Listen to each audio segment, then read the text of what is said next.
What does it mean to mentor and coach? We all walk this journey, and we need to be walking it together. The research actually says that one of the main reasons why young people leave the church is because their questions aren't answered. And we need to find and create spaces and places and relationships that are authentic enough that the kids can actually ask the hard questions. And quite frankly, for all of us to walk that journey together. We are not meant to do that alone. And I know that this one is a challenge because it usually requires time. And time is the thing that we say we don't have. And so again, this is not about adding new things. I actually think it's about being intentional with our time and saying, what will it look like if we actually really invested into people, giving acceptance, listening, being encouraging and available and authentic, and of course, time. In some ways, as a pastor, it's very easy for me to run a program, 1 hour, make it slick, it all look good, but it's actually a lot harder to walk with people in life. And I've found that is the challenge for me as we're called to walk together in this discipleship. And as you do, it means that we do have to be authentic. It means that we need to be walking the walk. We can't hide those things. And as we journey together, that can be challenging. For us, we were challenged to a new level when last year we were asked to have someone come from the UK. This is Jessie on the screen.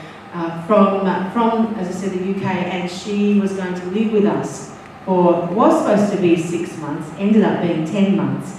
And, there were some challenging times with that when you have someone living within your home and doing life with you in that way.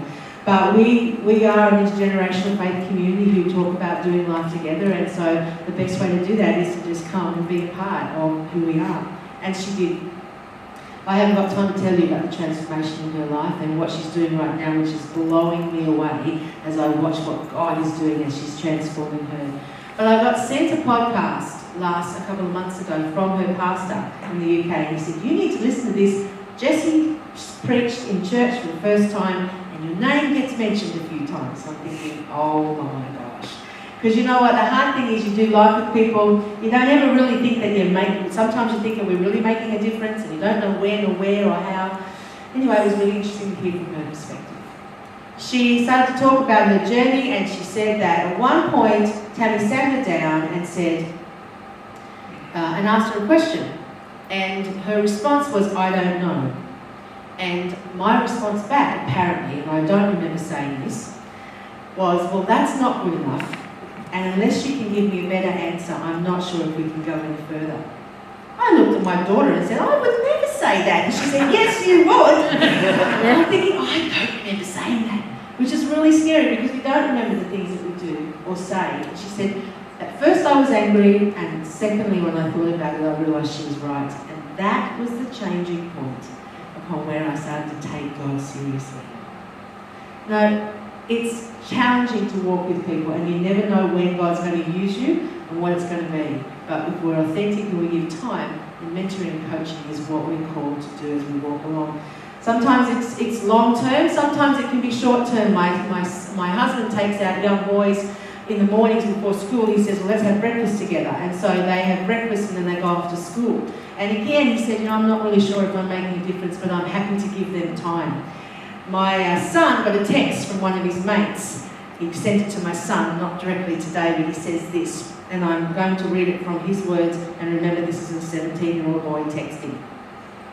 Sam, can you tell your dad I said a big thank you today? I never tell anyone about what's going on in my family, and today when your dad asked, I told him, and it made me feel a lot better, better about stuff. Like it made me feel like someone cares. So tell him I said thanks. That's how I feel about what he did today. So yeah, he made me happy to know someone actually wants to know about my life. Time is precious. How are we going to use it to help build lifelong discipleship?